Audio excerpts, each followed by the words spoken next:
Olá, irmãos, tudo bem? Vamos estudar mais uma lição da EBD, que é a EBD de número 13, sob o título Deus transforma o mal em bem. Vamos estudar o capítulo, do capítulo 44 ao capítulo 50. O texto áureo é o Gênesis 46, 3, né? E a narrativa, né? Continuando a narrativa sobre a vida de José. José oferece um banquete aos seus familiares. Nesse banquete ele arquitetou um plano para trazer toda a sua família ao Egito.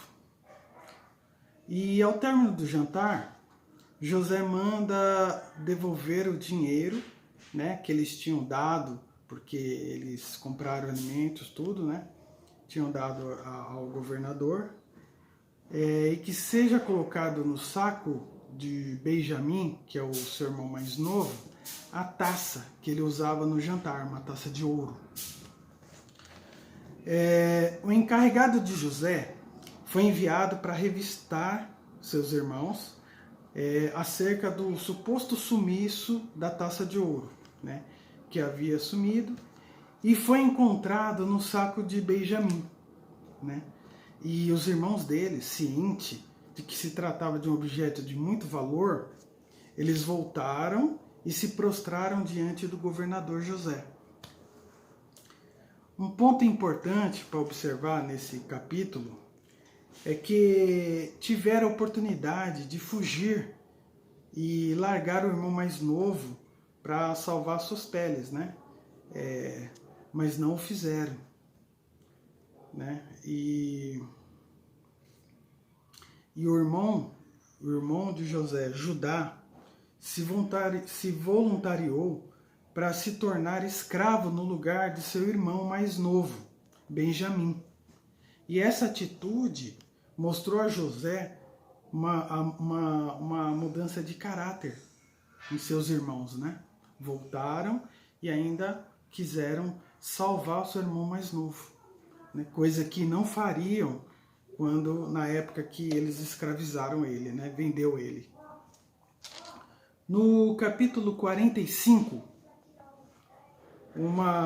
tem subtítulo aqui, o título da lição é Uma revelação depois do susto.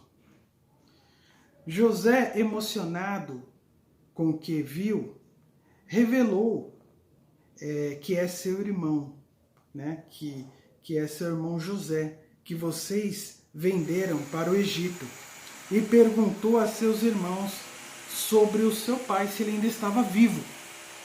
Seus irmãos não responderam porque eles ficaram muito assustados com a declaração, né? Pois se tratava do governador de Egito, um homem de muito poder, e que ali eles descobrem que o governador é aquele irmão José que eles venderam como escravo. Com certeza temeram sobre suas vidas.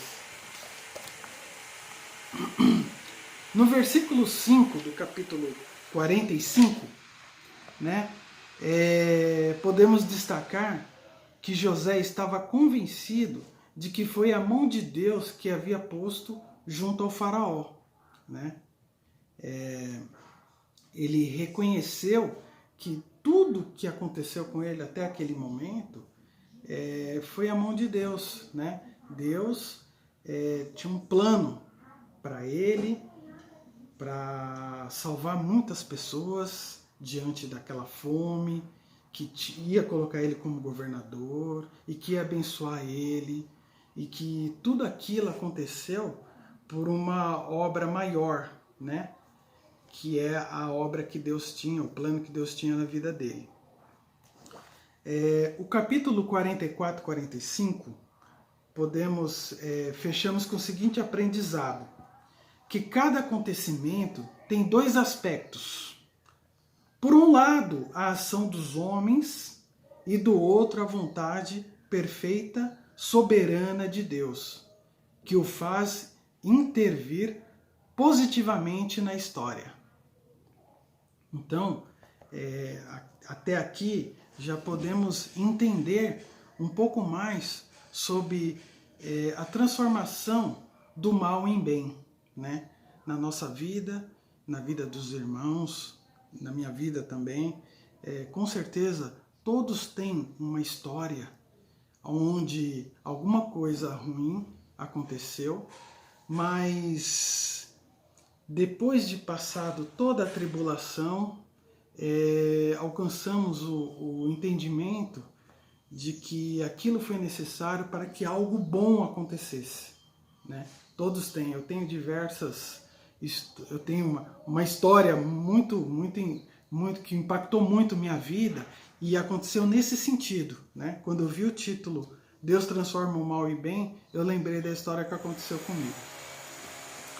No capítulo 46, Jacó recebe de Deus uma visão onde encorajou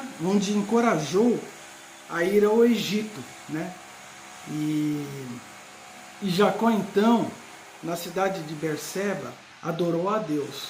Deus lhe revelou que iria com ele ao Egito e faria dele naquela terra uma grande nação. Jacó se convence que a mão do Senhor estava sobre a vida de José e de toda a sua família.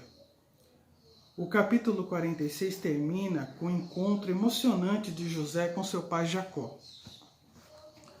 No capítulo 47, descreve a multiplicação da família de Jacó, e Jacó roga para ser enterrado, não ser enterrado no Egito, mas levado à terra prometida.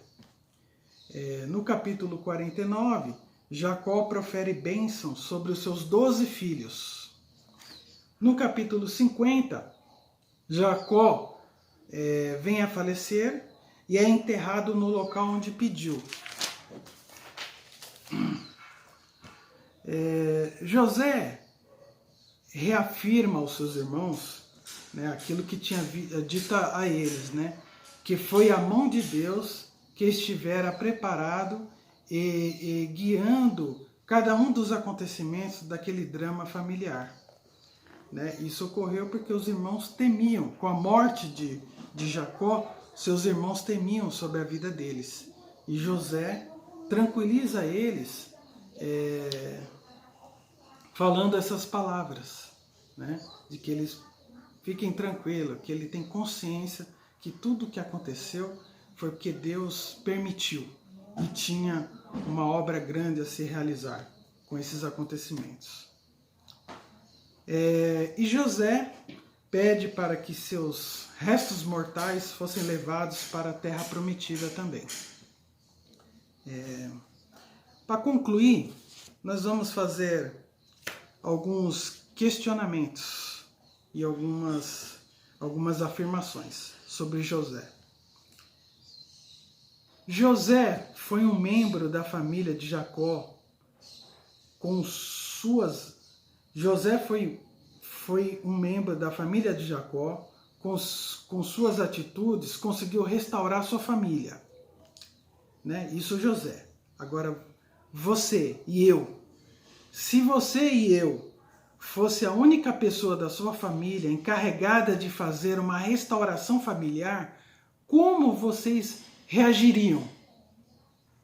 Um ponto a pensar, né?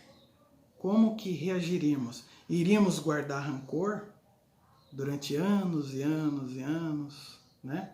Ficar sem conversar com nossos familiares? Ou faríamos como José? Compreenderíamos que Deus está no controle e não guardaríamos rancor nenhum de nossos familiares. José perdoou seus irmãos. Você e eu. Há alguma atitude que precisa fazer para demonstrar essa característica? Precisamos desenvolver alguma atitude para desenvolver o perdão? José procurava entender os propósitos de Deus nas situações difíceis. Você e eu busca reconhecer os propósitos de Deus nos acontecimentos de sua vida? né? É um ponto de muita reflexão, né? Murmuramos ou refletimos? Isso é um ponto de reflexão para você e para mim. Deus não solucionou o problema de José tão rápido como ele desejava, né? Demorou anos, né? Você tem tido paciência para esperar o tempo de Deus? Muitas vezes não temos, né? Mas deveríamos. É uma questão de fé. José, em vez de focar no problema ou tentar entender o porquê de cada situação, focou no para quê. Você tem sido essa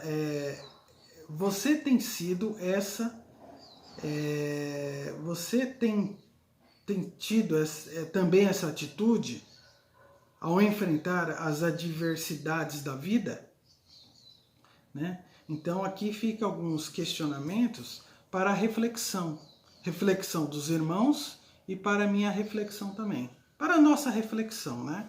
Então que Deus possa abençoar os irmãos, né? Que tenham alcançado aqui nessa aula bem simples a compreensão de que Deus está sob o controle. E isso é uma questão de fé a ser desenvolvida em cada um de nós. Muito obrigado e até o próximo trimestre.